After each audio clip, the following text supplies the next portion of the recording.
Better Your Best. We take a deep dive into Curtis Merriweather's life from a young kid in a pastoral home to running for mayor. This is a must watch. Let's see.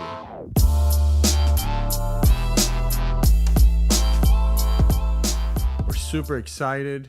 We have Dr. Curtis Merriweather Jr., father, husband, entrepreneur, and soon to become mayor. Welcome to the show. Hey, Chris, thank you so much for having me, man. I think it's absolute honor and privilege to be with you here on the podcast. Yeah, same here. So we met probably maybe 8 months ago, a year ago, something like that. How long has it been? It's been about almost 8 months ago, back in December. So Okay. based on the data that's recording, we're almost at 8 months. Yeah. And so, I got to tell you, like, we did the little conference and you really changed my perspective. And this is the first thing we're going to talk about because you changed my perspective on education. Me not being educated, I use it as an excuse, right? Now I'm a grinder, I'm a hard worker, I'm intelligent, and I'm educating myself. But people tend to use that as an excuse. Just like anything else, when you're not doing it, it becomes an excuse. There's an excuse why you're not doing it, why you shouldn't do it, right? And when I met you, I said, man, like this guy's super educated, he's intelligent, and he's utilizing it. There's one thing to have the education and not be utilizing it, and there's another thing to be utilizing it, and it becomes part of your tools, your tool chest, and man, I just want to put honor where honor is due, and kudos to you for everything you've done in that space and how you're teaching others to do the same thing. So with that out of the way, you got big things coming, but I want to take it back a little bit, and I want to hear the young Curtis, before you were the doctor, before you were the Ph.D., before you were all these things, where you how you came up, because the whole moral of this show is, if I can do it, if you can do it, anyone can. And so how does that look? How does that young Curtis Merriweather look? What's going on? It's vastly different. So I am the son of a pastor. My father's a pastor. He started a church when I was 4 years old. So I grew up with the healthy respect for what many would call modern day religion. I do profess to be a Christian, but I grew up, Chris, very humbly. I grew up on free and reduced lunch. I grew up wearing that's two of us, bro. Wearing my uncle's hand-me-downs. And my father was a great football player. And my father thought he was going to play pro ball. But because of the time period in which he grew up, there was some things happening in the country from a racial perspective. And he felt that opportunity was taken from him. Now, with all that being said, when you are a great athlete, and it may be even still true today, you are a great athlete, you're passed along. So my father graduated from high school not knowing how to read. My father ended up going into the military. Him and my mother got married at 20 and 21. So being that my father felt like he had a handicap, which fast forward, he learned that handicap actually probably made him who he is today. But my father felt like he grew up with a handicap, not knowing how to read. He forced and preached education. So education was a non-negotiable in our home. So I think that's why today I got as many degrees as I have. But I never pursued education to get degrees. Say it again. I never pursued education to get degrees. That's I pursued powerful. education to better myself in a different situation. When our business was pivoting, so I have a bachelor's in engineering from the University of South Carolina. I am a Gamecock, so for your viewers, please don't hold that against me if you are a Clemson fan or another school within the SEC. But I went to school, got a degree in engineering, and wanted to become a business owner, and realized that I didn't know anything about business. So I fell back on the teachings of my father, which was, go. My dad used to always say, anything that you want to learn in life, is in a book. Now, I'm a big education person. However, I want to be very clear. I do not believe, nor do I preach that everyone should go to college and get a degree. Okay. However, I believe that education can take many different forms. Today, education can take the form of YouTube. It can take the form of podcast. It could take the form of maybe a couple of classes down to junior college. It would not be wise of me to tell people to go and pursue college degrees, whether that's bachelor's, master's, or PhDs. I wouldn't tell people to do that. Because a lot of times people can't handle the debt that comes with some of those degrees if you don't have a certain amount of wealth going in. However, I do believe education should be a lifelong pursuit. I do believe that success leaves clues. And although you may never pick one of your favorite authors, you can have a conversation with that author through a book. And then today, if you don't like reading, you got Audible. So in this information age we live in today, we're no longer confined to a classroom. If you go on certain podcasts, you'll see open courses from Yale. You got things like Coursera. You got things like Udemy, the masterclass. There's tons of ways we can educate ourselves. And today, we have a plethora of information at our fingertips. So, I just want to highlight education is not just limited to a classroom. And as a matter of fact, I encourage education to not just be limited to the classroom. Because here's the reality. When we go to school, most of the professors who are teaching you business, they don't own business. No, it's totally true what you're saying. I mean, I didn't go to a university, but yeah, everything I read and see, they have no clue in business. They have no clue. But, part of that is you being able to think outside the box and being able to apply what you read. And, I think business is the number one education you're going to get. You got to learn how to lead. You got to learn how to get employees to do things that they may not think they can do. So when we step into this world of entrepreneurship, we have to learn how to teach. Everyone that comes into our organization may not know everything, and that's okay. We have to put them in a position where we can empower them to be all that they can be so we can maximize profit and revenue for the organization, but hopefully they're growing as a result.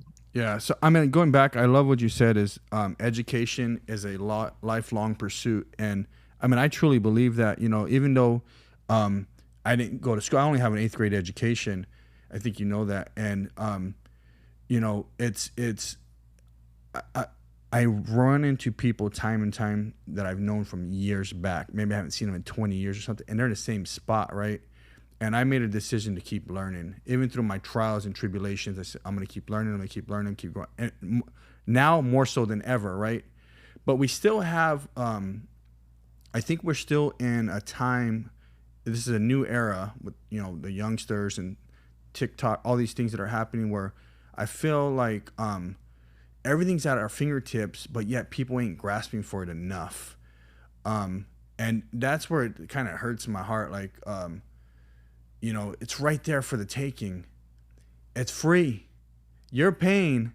And people before, 30 years ago paid, 20 years ago paid, and today it's almost all free, except if you're going to, be a doctor or a lawyer or something like that.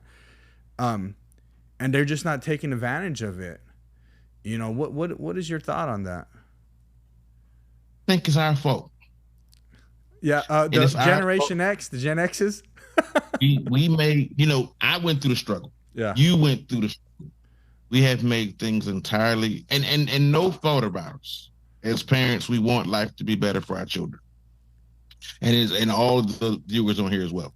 And we've made life way too easy for our kids. Yeah. The things that we saw as disadvantages made us who we are. And we rob, and I'm guilty, by the way, we rob ourselves, our children, the same opportunity to struggle. There is growth in struggle. I'm reminded of the story of the caterpillar. I was reading a book. I don't remember the book because I would give credit, but it was talking about this guy. He was watching this caterpillar day in, day out. It had spun into spun a web, and it was going through the process of transformation. And he gives the story about how he felt sorry for the struggle that the caterpillar was going through. So he went and he cut the cocoon. And when he cut the cocoon, of course, the caterpillar came out, and his wings were only half developed. And needless to say, that caterpillar was not in a position where he could survive and thrive. He was in a half developed state. And he said he learned something very valuable that day, that the cocoon was put there for his growth, for the growth and development of that caterpillar into a butterfly. And because we sometimes try to save our children from the struggle, from the pain, from the hardship, not say that we shouldn't talk to our kids, do any of that things, but sometimes we make life way too easy for them.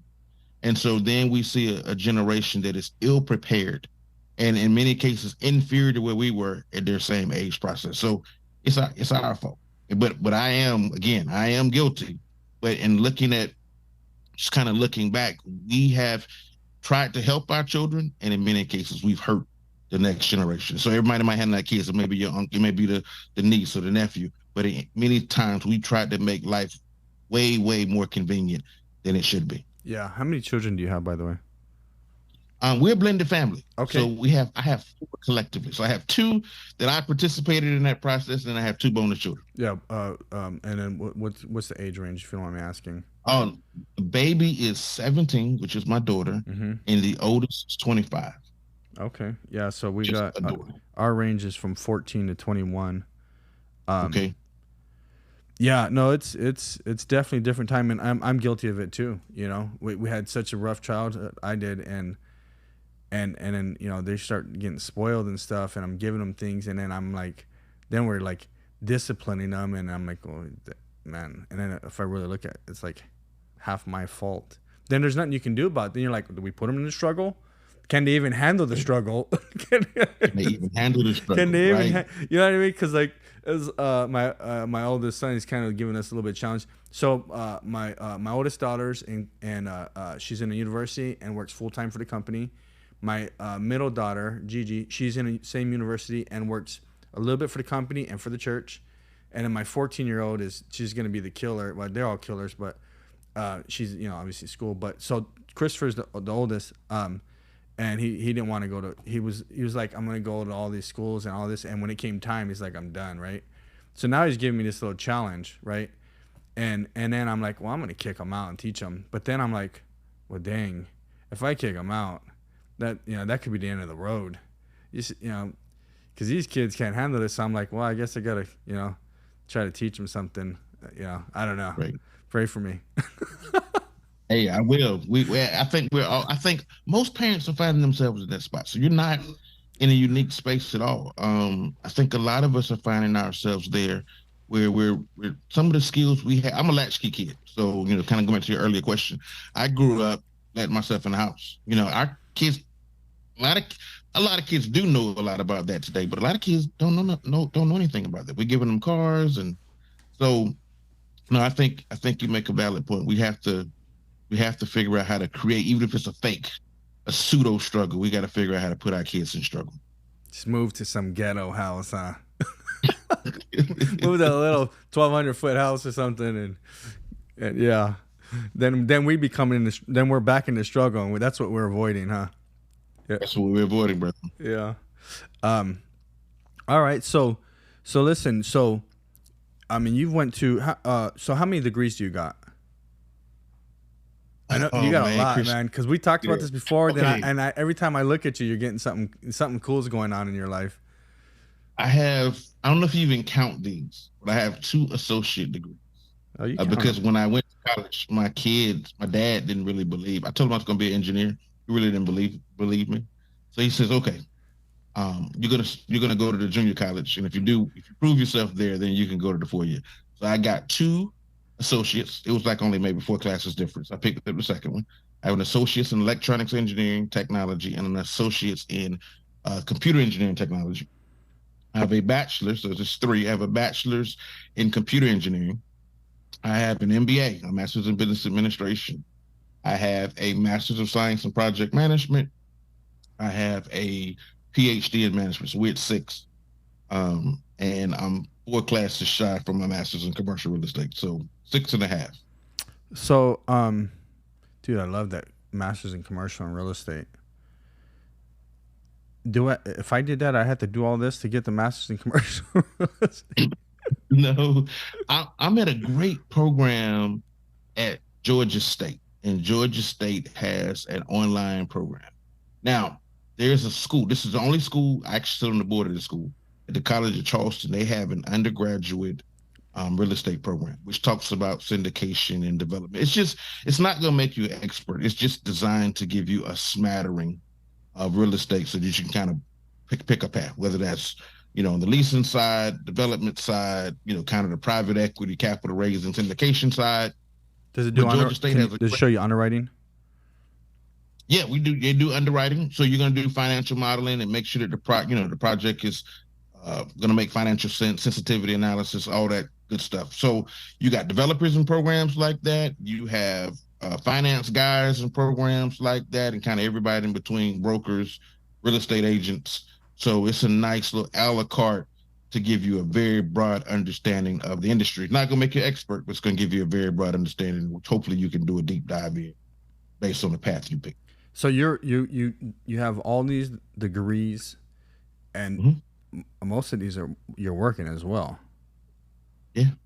So you're working full time, and going to some university or some course, however many hours, or probably almost full time too to do it. I mean, man, that's the only one that was really full time more than the rest, because a lot of those master's programs are designed for working professionals. Most of them are. Okay. My Ph.D. was probably a full time where I even had to pull back some of my hours of working and rearrange some things to do that. The rest of them, MBA, Masters in Project Management, Commercial Real Estate, you're talking two nights a week maybe, and you got the rest of your week, and so you got a week to get homework done. So the rest of them went back. Now that Ph.D. was a stretch, but the rest of them, you got to probably do a fairly decent job of schedule management. Most of them I did do when my children were younger. The Master's of Science in Project Management, my kids were teenagers, so they didn't need as much time with dad. And then, of course, my PhD, which I recently completed, my kids are independent and kind of have their own lives. But the rest of them, master's degrees were, a couple nights a week, 2-3 hours a week in class, maybe a Monday, Wednesday. So you just work it out and you manage your time. Yeah. You know what I was thinking of doing, and I'm probably going to do this first, is maybe take some sort of either a Toastmasters, or I seen Dale Carnegie has a course for speaking, because I'm starting to do a little more speaking, public speaking. Obviously, will be in the next conference, and so I want to get better at it. I want to get my I'm rough, so I want to get a little more eloquent, and just a little more flavor in there. So I'll probably do that. But I like the courses, what you're saying, especially if it ties into my wheelhouse. A good real estate course. Because there's a lot of guys selling things, but they're only giving you so much. Then you got to buy the next deal. Right. And so whatever I can learn from, and I don't mind spending the money as long as I get the education from it. Right. So that's key. And you bring up a valid point. There's right now, everybody's a educator and everybody's a coach. So really being able to decipher the value. And I think one thing the education did do me is I can kind of sniff when something's not right. It's like, no, that's not for me. And then of course, when you do find something that's valuable, you just dig into it. But no, I'm all about teaching platforms and finding different ways to give myself a competitive advantage. And that's really what it's about. And part of developing that competitive advantage makes us better as entrepreneurs, makes us better people. And I believe it gives us an edge if we can kind of come up with our own unique way of implementing whatever that thing is. Yeah, I agree. And speaking of courses and stuff, you have 8-figure GovCon. Yeah. Yeah. And so that's your own kind of teaching. But I mean, I that's got to be legit, because you're legit. You know what I mean? The education's backing you. What's that about? Let's talk about that. No, I've been in government contracting since I was 18.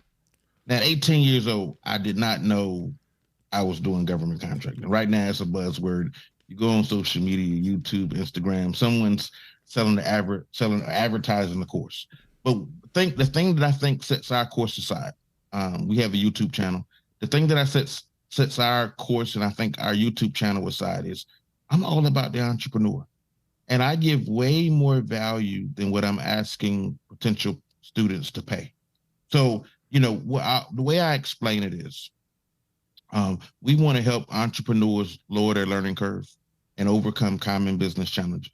So, although, yes, it's a government contracting course, I'm teaching a lot of entrepreneurs how to be business people. A lot of my students don't have business backgrounds. They may have a background in nursing or in real estate or in home health care, or whatever sphere of society they're coming to, because the federal government literally buys almost everything. Mm-hmm. So in our course, we're teaching a lot of business principles. We're talking about competitive advantage. We're talking about market positioning and posturing. I got this whole model where I talk about, whether you're cost leader, cost focus, differentiated focus. We talk a little bit about blue ocean strategy and how you set yourself apart in the competition. Here's the reality. Regardless of what business you have, you're not the first, you're not going to be the last. But how do you differentiate yourself in the space is key. Mm-hmm. And there's some things you do that your competitors don't do. And we got to message and market that in such a way where it makes sense. So after going through 20 to 25 hours, that's about how much content we have of on-demand curated content. I jump on 2 Zooms a month with my students. I may spend between 4 to 8 hours a month with them on Zoom, and even sometimes some one-on-ones. And it's designed to give them the tools that they need. I got the MBA. I have the Master of Science in Project Management already. So I distill down the things that I think to be absolutely essential for business entrepreneurs in that course. And they're walking away with kind of like an MBA/project management in a box, even though they don't know that's what they're really getting. And we overlay the government nuance on top. Yeah. And for all the listeners, I mean, it's 20 something years of government contracting. Mm-hmm. How many, 27, 28 years? 26, going 26. On 27. All right. Yeah. So, I mean, that's a lot of experience, and you've been on your own now, 13 years or how many years now? Yep. Going on 14 years, going on 14. Yeah. So that, go ahead. October 2010. So going on 14. Yeah. So, you're 1 year younger than us. We were like October, 09, I think, something like that. Wow. Yeah. Uh-huh. Yeah. So we're right in that same world, 2 different worlds, but same space. Yeah, no. So you're teaching how to do government contracting, how to manage it, how to turn it into a business, rather than just saying, hey, here's how you do it. You're kind of giving them the whole gamut. That way, when they walk away, they're ready to deploy all those skill sets and get some contracts and not fail, right? Because I see a lot of that with, there's a lot of people buying courses, they ain't using them, or they fail because they're just not enough to get them to that finish line. But you're teaching them to succeed and to go out there and be a winner in the space. I love it. And one of the things we try to manage expectations. And I think there's a lot of get rich quick, even in the entrepreneurs space, we see a lot of get rich quick attraction marketing, I call it, where they're showing you the houses and the cars. And I don't do a lot of that because I think it's all about the student. It's not about what I've done and what I've accumulated. It's about the student and really showing them there's a framework of how to do this. And so whether they're seasoned, whether they're brand new, I got some guys who own businesses and trying to pivot into the space. I have other guys who are complete and females as well that are completely new to government contracting and business. And we believe that we've right-sized the right amount of information. So for those who need me to go deep, I can go deep. And for those who just need some basics, we can do that. So we think that the amount of content we've curated is kind of right-sized. And then I use YouTube to kind of serve as my overflow. We could have created a 100-hour course. People probably wouldn't have got through it. So we had to figure out, okay, we cut it off here, and then we use YouTube as the overflow platform when you want additional information. Then, of course, my students, they'll come to class and ask me questions, and we'll dive deep, bring in experts. We're pretty proud about what we built on that side. And do you do one-on-one? Are you doing any one-on-ones? Do one-on-ones with our students. Yep. So, and if someone wants to do a one-on-one, they just we'll put all your information up later. I think that's amazing, because I talk a lot about sowing seeds, and I think what you're doing is you're sowing seeds. You're giving back. Yeah, there's a benefit. Yeah, you're charging, but your time, is precious. But the fact that you're out there sowing seeds and just sowing seeds and sowing seeds, and it's amazing when you see things grow and people grow and processes grow and, everything you believe in grow, I wish more people were like that, like just willing to give of themselves. That's why we started the podcast, really, is, to sow seeds of information. Someone watching this video, maybe 10 people, maybe a million people, and they're going to learn who you are, what you're about, who I am, what I'm about. And we're just giving them information, good nuggets, right? And it's sowing seeds. We're sowing. And I love the fact that your life is like that. We know you're a giver, um,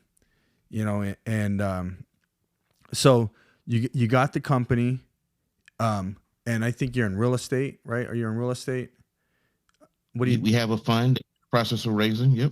Is it? Are you an LP or what? GP. Okay, so you're general partner. Okay. So is it your fund? Are you part of the corporation as well? Or are you just kind of GPing in it? We have a fund called I Empower Fund. It's me and a business partner. Okay. We're a $250 million fund that's primarily commercial real estate, so multifamily, commercial office building, and some warehousing. We do believe there's going to be a repositioning, a correction coming to the market. So right now we're stacking, we're raising, and we're waiting on that eventual correction, which we think we're going to see within the next 18 to 24 months. We think, because we don't have a crystal ball, that's what we think, and we think we're going to be able to get some deals. We know that there's a lot of over leverage in the commercial space, so our goal is to be able to hopefully take advantage of the opportunity, especially with COVID and everything that's happened from a geopolitical perspective. We think it's going to be some opportunity. People are just not going into work anymore. So businesses still have leases on these buildings. So, and there's mortgages on these buildings. So we think that's going to create an opportunity for investment in the not too distant future. Yeah. So commercial, retail, or office space first, office space, and then multifamily. Yes. Whoa. Yes. All those notes are going to be called here. No, time to pay interest, guys. No, very true. Yeah. Very true. That's what's going to happen. It's time to pay interest. No more. You can't refinance this time. Right. Yeah. All the free money is gone. Hopefully they saved it. Yeah. Yes, hopefully. Well, but I mean, I haven't been on that side of losing something, and I don't know. Maybe so say someone. So there's guys, gobbling up units, or slowing down right now. But say a guy got $200 million in assets, multifamily, and their syndication goes belly up. All the LLCs, they start losing. I mean, that's lawsuits, that's bankruptcy, that's all kinds of things happening. And those guys are whacked. Hopefully they got some good friends with some money. Because it's hard to come back from that. It takes you a few years to come back from that. Yes. Interest rates are going up. We keep seeing the Federal Reserve talk about raising interest rates. I think they didn't raise recently, but the cost of capital, as we all know, is rising. Yeah, it's rising. Maybe 2 more times before it settles. Yeah. And then so even if that's another 3/4 or another point, that's big. That's. And with the value is going, the value is going down, there's no way to reposition yourself in the same asset. And you can't go after your LPs and say, hey guys, I need some money. We need another 30 million. Hey, ain't nobody giving that money. You can't capital call out. And then, as we know, as interest rates rise, that's the market signaling to tighten credit. So loans are going to be harder to come by with it than they were 5-7 years ago, because those commercial loans, 5-7 year loans, those loans are going to be harder to come by, out years than they were 5-7 years ago. So it's going to really tax the general partners and LPs if the deal was not entered in smartly. With the restructure, can you service that debt? Yeah, they're not gonna be able to service it. Because the goal is you pull it out, right? So like I said, hopefully they save some money when it all hits the fan. and they can live off, well, if they don't get sued, up the yin yang, right? I'm looking at the commercial space. I like it. Obviously, I think I told you I'm doing coaching. I'm in a coaching program for multifamily. That's with Bobby Castro, and he's out of Florida. But and then I like the commercial industrial space just because I work in it. So I'm looking at assets. Nothing right now is appealing. So yeah, I'd love to get in on that. That'd be cool. So you got you got the venture capital going on, or the syndication. What else are you working on? And you said venture capital. That's Yeah. kind of the next area that I'm looking at. I think that's going to be a huge growth area. Venture capital. You can a little bit of money goes a long way. $50,000, $100,000 can do significant things for a small business. But the theory there is you may have a series of losses because a lot of these are unproven businesses, a lot of them. But if you get one or two, unicorns, it can make up for all the losses.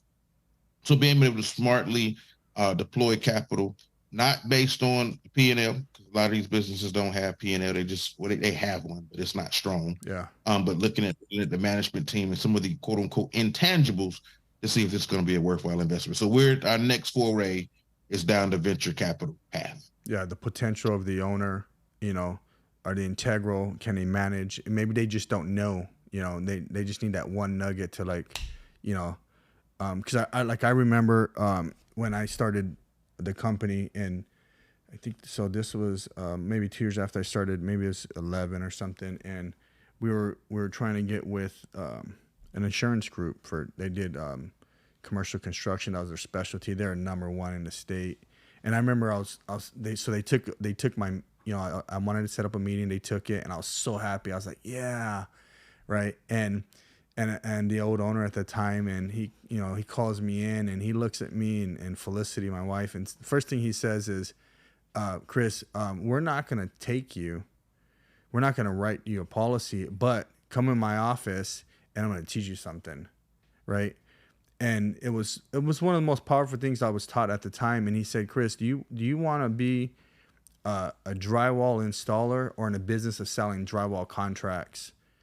And I was like, well, and not being educated, but when he told me that, I was like, well, shoot, I definitely don't want to be installing anything, And so that was like a mind shift right there, and I instantly stopped anything, whether it was doing something little in the field or anything. I said, okay, I'm going full-time management.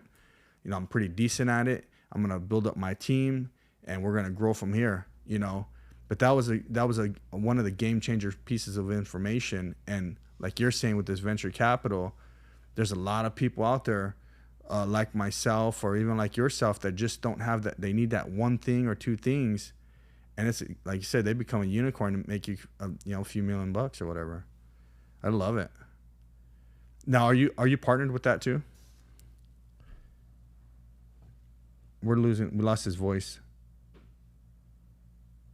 No, that's going to be my thing. Okay. So the venture capital is kind of my thing. There are no partners there.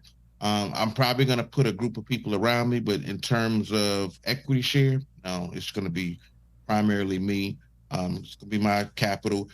We're contemplating right now if we're going to do a fund, but right now it's probably just going to be my own personal stash. Yeah, and then will that be local companies kind of start out local or yeah, and I believe so. Maybe you start with your the people in your courses, stuff like that as well, because you get to know them. That's kind of the thought process. So I teach the government contracting to create acquisition targets downstream. Yeah.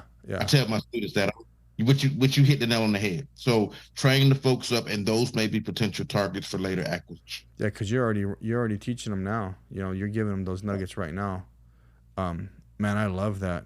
You're doing everything that I want to do, that I'm moving in the direction of doing it. You're doing it. So I love it. Kudos to you because you're taking the risk, and there's not a lot of people. I mean, there's a lot of people that ain't doing it, that ain't taking the risk, It's scary when you put your money behind some idea or someone else's idea, right? And you try to work it and help them, but it's like, oh, this could fail. You could lose some money here, you know. So I love it. It's true. It's true, but I think the reward outweighs the risk long term. And again, it's a form of sowing seeds. Like yes, you're gonna make money, but you're taking the chance. You're taking a risk. You're saying, hey, I'm gonna go down this road with you, however that looks. And you're gonna teach them. Obviously, at the end of the day, they're gonna come out a better person, a better a business partner. And God willing, they're gonna make some good money, at least a better living. At the very least, a better living. They go from chuck steak to ribeye. Yeah, that's the goal, man. That's the goal. Right. I like it. Okay, so we got the venture capital, we got the government contracting, we got the education. So you're attending church. You're ordained pastor, right? I'm not. You're not an ordained pastor? I thought you were. I'm my father's the ordained. I know your father is, but I thought you were as well. Oh man, I do some public speaking for church, but I really believe that I am positioned in the marketplace, and I do believe that all of us are called to be ministers based on how I interpret the scriptures. But I'm not licensed. I'm not ordained. I'm just a business guy who loves God, and if given an opportunity to talk about what God has done in my own personal life, I'll share that, and hopefully give you a clue into some of what my success was. And I'm not shy that I would not be sitting before you today if God did not help me. I don't understand how entrepreneurs run this race and don't have a relationship with him. Yeah. And so that's just what I advocate. But no, I'm not licensed. I'm not ordained. I'm just a guy who loves God. Hey, so what are some conferences or something someone watching could go to or possibly attend or be a part of that's that in that biblical world, but maybe business world as well? Are you attending anything like that, or are you part of any groups or anything? There's a think tank that I started supporting last year called the Changing You Think Tank with Dr. Curvin, and that conference this year is going to be in December. I believe we're going to be back in Phoenix, so that's one. There's not a lot. There's another one that I know of, but I don't know enough about it to shout it out here. There's a few. This is a space where I think there's a lot of opportunity for those that are called to the marketplace. I think we need more faith-based. Regardless of, I know you may have a diverse audience, so I don't know what everyone believes. Mm-hmm. But I do believe that faith and business should coincide. I believe that when I look at the Ivy League schools like Harvard and Dartmouth and Yale, a lot of those schools started out as seminaries, and they emerged from seminaries to leading edge, tip of the spear, world-class institutions. And so everything came from the word. And somewhere along the line, we've gotten away from that. But I think if entrepreneurs can get back to that basis, I think it'll do amazing things to transform my business. Yeah, I believe the same thing. I totally agree. I got a friend. His name's Mike Rovner. He's a mentor of mine, real good friend, and he was on the podcast a couple of weeks ago or something. And he's a big leader in marketplace ministry, and he keeps advocating for me to start something. He started a whole curriculum called Thrive Teaching, and what he's doing is he's going to churches, helping them build up their marketplace ministry. And he's about to I think it's called Life Pacific University over there in his area in Ventura, California area. They're going to take on his curriculum. And so my wife keeps pushing, everyone around me keeps saying, Chris, you need to start a marketplace ministry, where we're leaders and achievers in a marketplace, whether you're an entrepreneur or whatever. We're doing life, we're doing business, God's way, right? Where we don't have to sell out to be a success, so that's heavy on my heart. I think the only thing stopping me is probably the commitment, like anything else, but everyone's pushing me, and it's like, and you're saying something, and Like that's why I felt obligated to bring it up. You know, would you be interested in something like that if I? Oh man, I would. I think that's such a need right now because people are searching for answers. Mhm. Quite frankly, the universities are limited in what they can give entrepreneurs. I mean, they can talk about P&Ls and accounting and finance and investment management. It's all great, but what happens when none of those strategies work?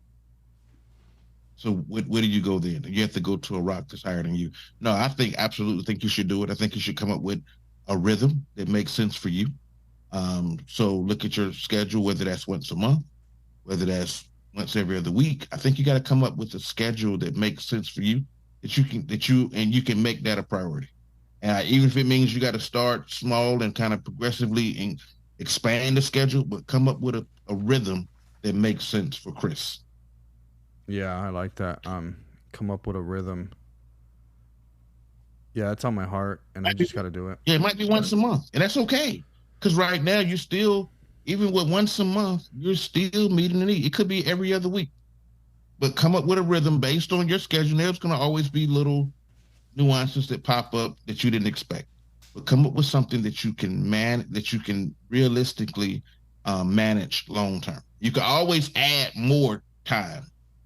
So, but get your folks to decide to partner with you, get those folks accustomed to, okay, we're going to do this once a month, we're going to do this every other week. Hmm. It may be too much for you right now. I know you got a lot going on. It may be a lot to try to commit to every week, but you got to just do that honest assessment on your own, and whatever that answer is, move forward. Yeah, I like the once a month. I was thinking either once a month or once a quarter, but something where it's easy for me to do, and not easy, but I have time to do it, and where it's more powerful, where it doesn't come redundant, you know.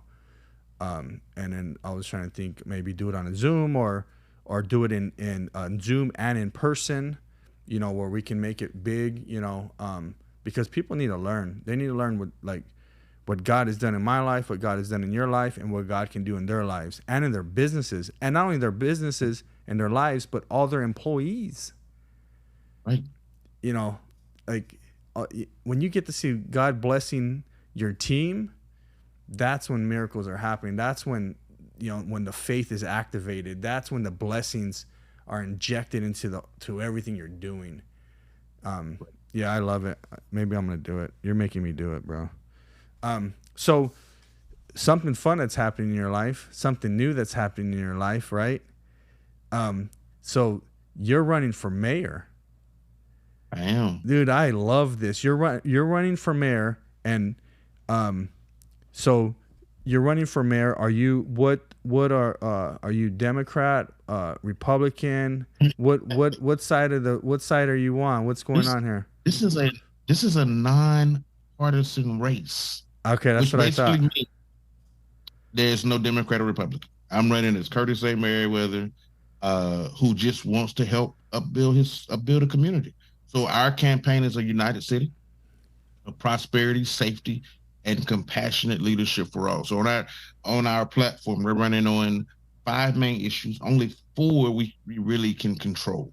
Number one is economic development. I'm an entrepreneur. So economic development and business growth. So we want to attract additional business investment. This is the mayor from North Charleston, which is in South Carolina. So we've had significant growth. We have Boeing and a lot of we have the Joint Base, which is the Air Force and the Navy. We're the richest city in the state, but yet if you come through North Charleston, South Carolina, you wouldn't feel that way. Hmm. So that's a problem. And that's one of the reasons why I'm in this race. So, number one, economic development, not just attracting the big employees, which I think is important, but also creating and cultivating an environment where entrepreneurship can thrive. I want the incubators, the accelerators, the venture capital, the angel investors, the private equity. I want all of those to come in and help build an entrepreneurial, innovative ecosystem. So that's number one. Number two is crime. We have an 18.1% impoverishment rate, folks considered poverty in North Charleston, South Carolina. It's an interesting demographic based on which set of data, what data set you look at. You'll see 40% black, 40% white, and 20% other. Now, we can start splitting hairs. So this one says 43, but it's roughly 40, 40, and 20. But with that being said, we lead the state in crime. We're the third largest city, the richest city in the state, but yet we lead in crime. That's a problem. Third is education. Really outside of my purview, but there's some talks about uh, doing some things from an educational perspective. I'm an engineer type, so I want to see STEM in K through 12. So don't really have a lot of my purview I can do there, but I do plan to advocate and partner with lawmakers to make sure we create the most optimal learning environment for our students in North Charleston. And then fourth, affordable housing. And then fifth is food insecurity. And I lump them together because I think a lot of times as a country we talk about crime and we treat it as a one isolated problem, but I think it's integrated. It's integrated with housing and food insecurity. If folks are very concerned about how to put food on the table and a roof over their heads, they get very desperate. And I believe it has a direct correlation to crime numbers. So we're looking at it from a holistic approach, not a one size fits all, but how do we address food insecurity, affordable housing? And I believe if we do this correctly, I believe that crime will go down. There's some legislative things that need to happen too from a crime perspective, but I believe we got to hit the root of the problem, and I believe the root of crime is poverty. I love it.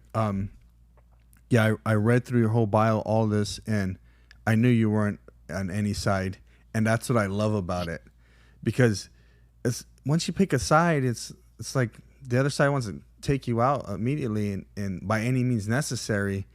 And I love that you're saying, look, this is me, this is what I believe, and these are huge key points. Like they're all standalone issues, and the fact that you're gonna advocate and fight for these, for the change, for the economic development, the crime, the education, the housing, the food, I love it, and I think it's prepping you for the next step after this. I think that's governor, the state where you're managing the whole state, bro. You're the third or fourth person to tell me this. I'm just saying, because you're sharp, you're smart, you've managed everything you're doing. Obviously you've built teams, so you understand the need, and you live there. That's your backyard. You see it. Like you said, is we should be doing more with our resources, and we're not doing enough. That's what you're saying, and you've basically made a roadmap and said, hey, here's how we can do it, right? Now to be mayor, can you?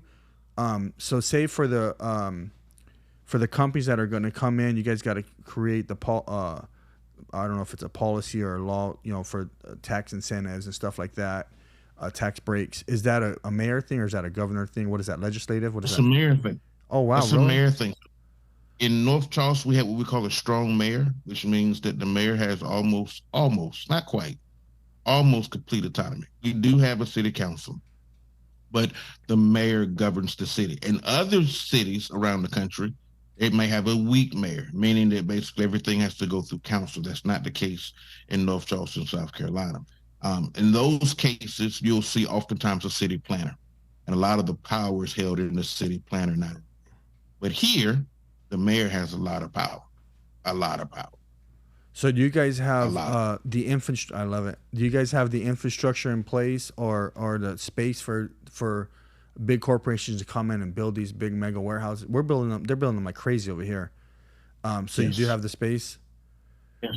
Some of the real estate will have to be repositioned, quite honestly, which I'm all in favor of taking some of that stock and rehabilitating, repositioning. I think that's a great thing. Don't just tear a building down. If it got great bones, reposition it, probably a little cheaper. We can rezone it. But I plan to go and actively recruit for my city some of the large players in some diverse industries. And I want to bring jobs to the region. And I don't want people just flocking to the region. Of course, we want growth, of course. But I want to make sure we take care of the citizens of North Charleston. That's my priority. I love it. I watched them do it here. It was mostly our governor, and then we have some like counselors and city managers and stuff that are involved in when they bought the Taiwanese company here. They've brought in all kinds of companies, and you watch the growth and the like you said and they build out the future infrastructure and stuff like that, and it's good for the whole area. it brings so many jobs. It can bring thousands of jobs. Tens and hundreds of millions of dollars in revenue that can build the city's infrastructure. Rebuild the roads. All that. I mean, it's a trickle effect, right? And then, like you said, and then you start bringing in a new, which some people don't like, but you start bringing in people from out of state, and they think different. They want more. And then the neighbor says, "Well, they want more. I want more," right? And then, yeah, and then the crime will naturally go down, and because people will say, "Well, man, we're proud of our city. We're growing. It's right. All these great companies are here, and these big mega corporations are here." Man, it's amazing. This is amazing. I would make you mayor right now if I could. Hey man, we're gonna work hard, man. We announced of the date of this recording.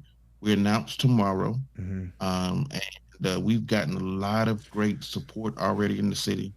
The election is going to be November of this year, so it's a very short election cycle, and we're really excited about what North Charleston can be. When I tell people I'm from Charleston, because we don't normally say North Charleston, they immediately think of downtown, which is beautiful. But I want them to be just as proud of being from North Charleston, which has a little bit of a stain on it quite honestly. If you look at a lot of the national polls, we lead the country, not at the top. We make rankings for crime nationally, and that's a problem for me. Yeah. So you how many people are you going against? Are you running against? Oh, this is a crowded race. Let me tell you, the current mayor is stepping down. Oh, so everybody's like, this is for the taking. It's 9. I think I am the 9th. Now, the actual filing date is not until August 7th. So we'll see how many who are saying they're going to run are actually going to run, but I'm hearing 9. But there's probably 2 candidates that are top of mind.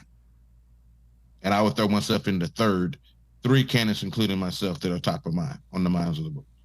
So just getting the message out there over the next, 120 days or so.